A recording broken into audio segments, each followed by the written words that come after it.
Imagine you were on a jog around the neighborhood and suddenly you are kidnapped by masked men, snatching you into a van and drive off without anyone but this cute little doggy taking note of it. You're then tossed into a concrete cubicle, chained to a wall by a collar, and treated like a human animal. What seems creepy at first becomes terrifying once you realize that stuff like this actually happens in real life. But in this video, we will not succumb to victimhood, nope. We will turn the tables and attempt to survive and beat the human experiment in the movie Like Dogs 2021. Let's go. Literally just a few seconds pass in this movie and Lisa, the main character, ends up in this solid cubicle made from concrete. She seemingly has no idea what is happening and is way calmer than anybody in her situation would be. The collar she's wearing is attached to an approximately 2-meter chain fixed at the back of the wall behind her. And the only other thing in her vicinity, apart from her clothing obviously, is a pillow beneath her. She screams for help like every other superficial brain-dead character ever written and attempts nothing apart from a slight fiddle with her collar to break free.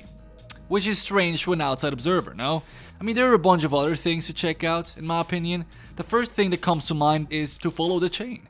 It is obvious that it is fixed on the other side of the wall behind her, meaning even just crawling underneath to the other side will give her more room to move. So it's a no-brainer. Also, checking the fixation of the chain at the wall is the bare minimum to do here. Every structure has weak points, and here it's no doubt the intersection from wall to chain and from chain to collar. Furthermore, the collar looks to be made from leather. That is tough to break out of as it's very flexible and chewy, but on the other hand, it can be cut through by almost any sharp object that is durable enough. You see, there are 4 ways on how to get out of this. Either you break free, you're let go, you commit, you know what I mean, or you just remain chained until time decides over your fate. Now, I suggest trying everything you can to get out of here first. And the first intuition is to crawl over to the other side and at least check the fixation of the chain. Then I will try to figure out what exactly I have at my disposal and eventually, over time, gather all necessities to break free. Over the next few days, Lisa is treated like a dog, observed by a camera fixated at the wall opposite of her and fed weird pet-like food on a silver plate. That is all pretty traumatizing and nasty, but the silver platter looks to be made from metal. And that is a pretty good thing, my friends.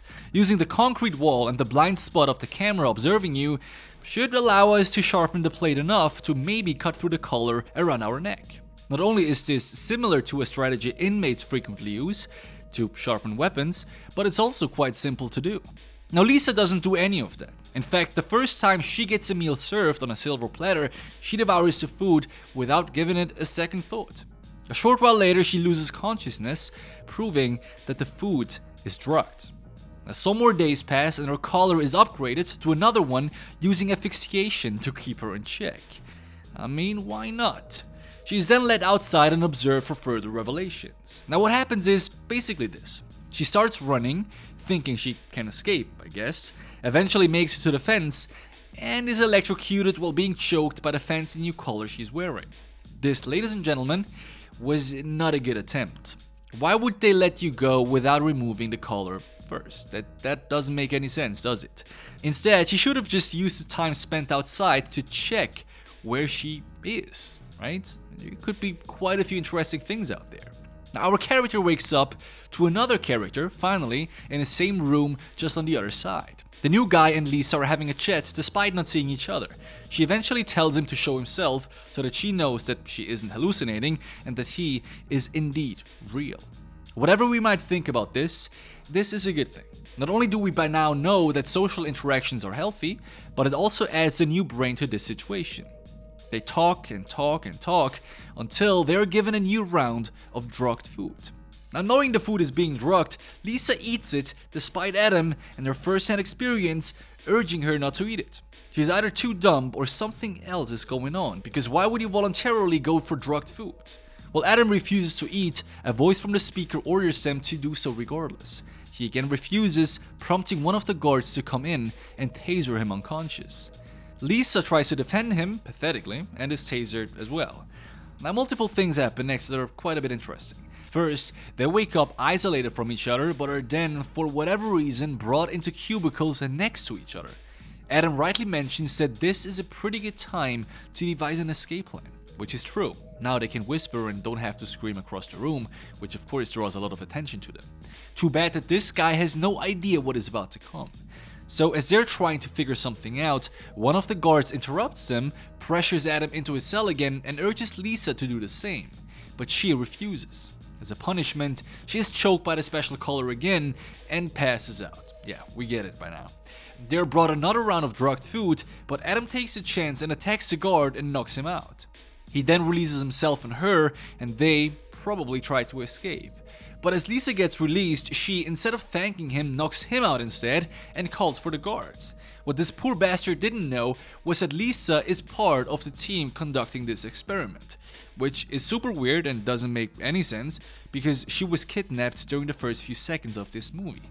So I don't know exactly what's happening here, but this is legit what is happening. So anyway, she goes to discuss a few things with her colleagues, George and Erica, and apparently they are the team carrying out behavioral experiments on humans. Erica advises Lisa to stop it all before it goes out of hand, but she refuses. You see, Lisa interjects and asks George why he has been drugging her and the other participants when only sedatives were meant to be served.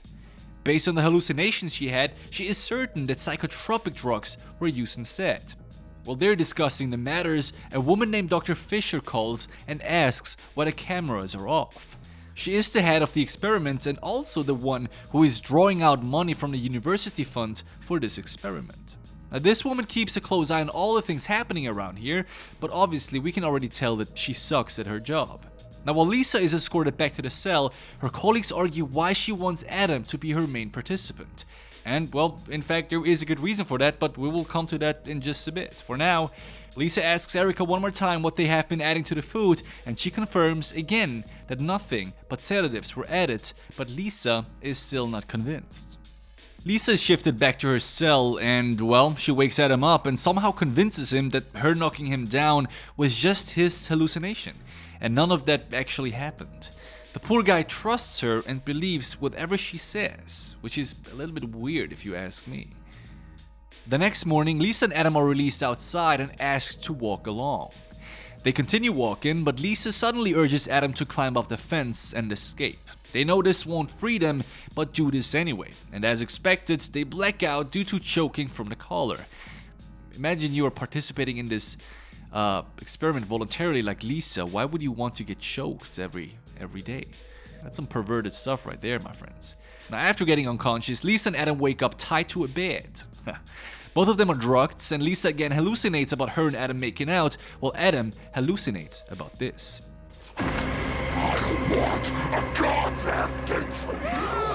Clearly her thought pattern suggests a kink that has yet to be revealed, but we'll get to that in just a second. Now some time passes and they're shifted back to their cells. Finally, the head of the experiment, Dr. Fisher, shows herself and checks the condition of both participants and decides not to proceed with the experiment. Looks like at least one of those people has some common sense. Now, heavily sedated, Lisa is then taken to Fisher. The doctor tells her that she is ending this experiment because she found out that Adam isn't a volunteer but forced to participate. This agitates Lisa, who then chokes Fisher and locks her into a confined room. Now, choking someone with the build of Dr. Fisher should not be that easy for a small person like Lisa, right? But obviously we shouldn't underestimate her because clearly she is a nutcase suffering from an obsession with this Adam dude. Therefore, I would probably be cautious around this chick. Now, Dr. Fisher, however, is caught off guard by her attack and can't react in time.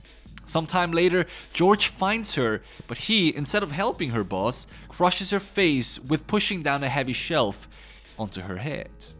It turns out George not only has a crush on Lisa, but he's also obsessed with her. Now, later in his cell, Lisa and Adam talk about their love life, and Lisa tells Adam about the guy she has a massive crush on.